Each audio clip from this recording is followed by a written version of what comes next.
What's up with Dr. Phil? He has been on a roll for the past few weeks while giving us priceless moments every time. This week he traded blows with Bill Maher, almost putting him on the back foot on his own show on the topic of declining religion and traditional family values in the country. It's a clip you can't miss, so let's get right into it. When I first started in 2002 with Dr. Phil, you are Dr. Phil. Well, I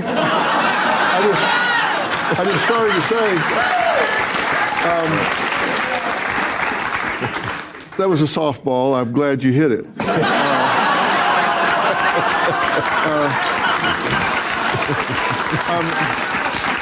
I'm not talking about myself in the third person. I'm talking about the platform. I get it. All right. Try to keep up. All right, sorry.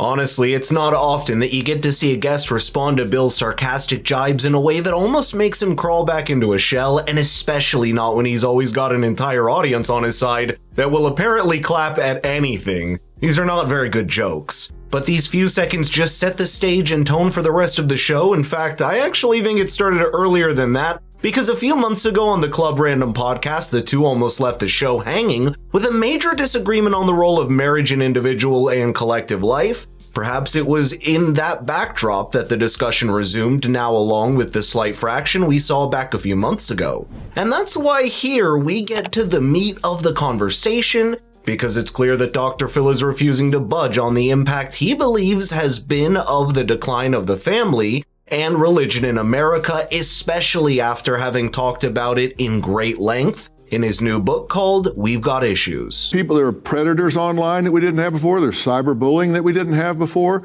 There's all of these scams we didn't have before. Bullies follow people home because of the internet. Kids can't escape it.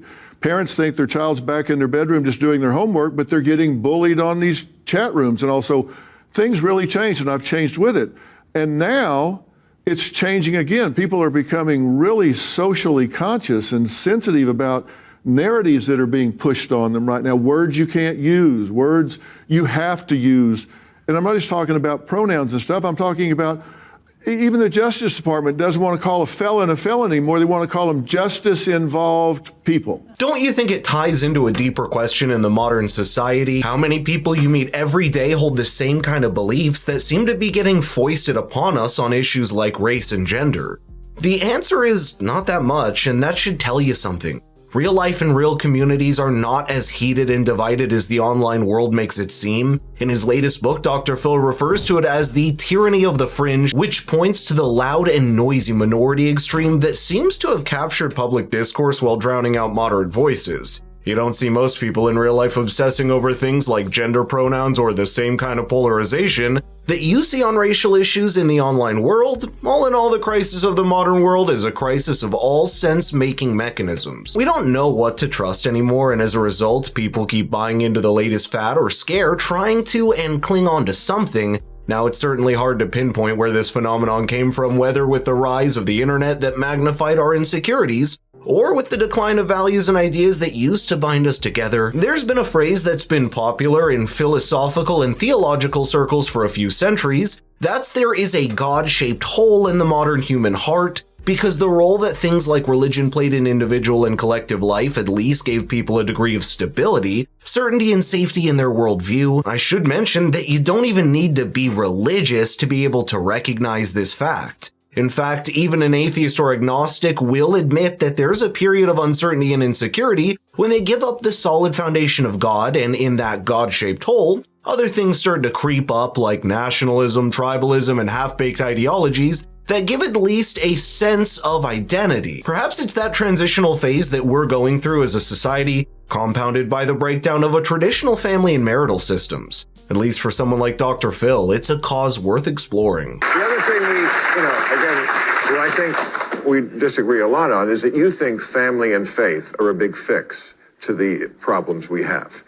I mean, I don't have a family, and I definitely don't have faith. So You're definitely not part of the solution. Maybe I am. No, here's the thing. I'm just saying that you come from a family. I come from one, true. So don't tell me you don't have a family. Well, they're all gone now except my sister. Yes, but so you got a sister. okay, but I didn't start a new family, is what I'm saying, and I'm an atheist, so I don't have religion. But you know, the one thing that Bill Maher does have that sets him apart from the regular person, it's that he's got an incredibly fulfilling and rewarding career where he's got the public spotlight and enough money to not have to worry about much. The average person working a normal job and trying to make sense of the world does not have that, and your family and faith are one of the few things keeping people functioning and healthy. So yes, while it may be true that someone like Bill Maher can do without starting a family even as he grows older, the same can hardly be said about the hundreds of millions of people that live in this country. Immanuel Kant said that you should live life in a way that if everyone lived the same as you, it would lead to a better society, not a worse one. It's clear that in the debate around starting a family, Bill Maher is the exception and not the rule. There's an incredible saying by Indian philosopher Osho where he roughly said that people don't like the idea of marriage and starting a stable family when they're young, but they love the fact that they had their parents in a stable relationship when they were children, and they love the idea of marriage when they're grown older and have a person that they've built an entire life with. That's the deeper wisdom that Dr. Phil believes that we've lost. When you say religion is the fix to this, I didn't say have you that. seen the Middle East? I didn't say that. Well, yeah, you did in the book. No, I did not. What do you say about family and faith, not the fix? I said that for the first time in our country's history, membership in an organized religion has dropped below 50%. The reason it's dropped below 50% is because the reason they usually joined the church was because they wanted to have their children christened or baptized or whatever the ceremony was in that particular church.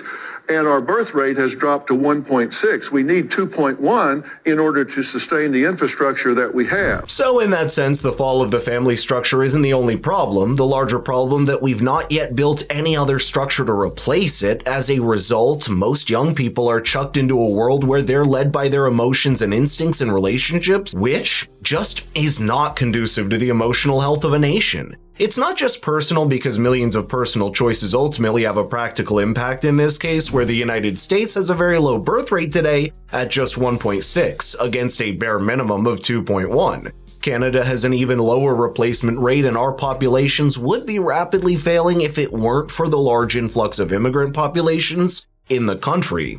Anyone that wants to look at a scary reminder of what a population collapse looks like, Japan is a vivid example. The fact is, most people in this country today live their lives without a guiding hand that previous generations had, whether it be in the form of tradition that could be followed, a religion that laid out a pathway, or a set of ideas that could identify with. And in the large picture perspective, that's the big core of many of our social problems today. That doesn't necessarily mean you need to get back to those things, because wheels of time don't turn back, but it does mean that there's a problem we need to correctly diagnose as the first step to solving it. And perhaps that's what Dr. Phil is trying to tell us, having seen the evolution of America for over 6 decades in his life and career.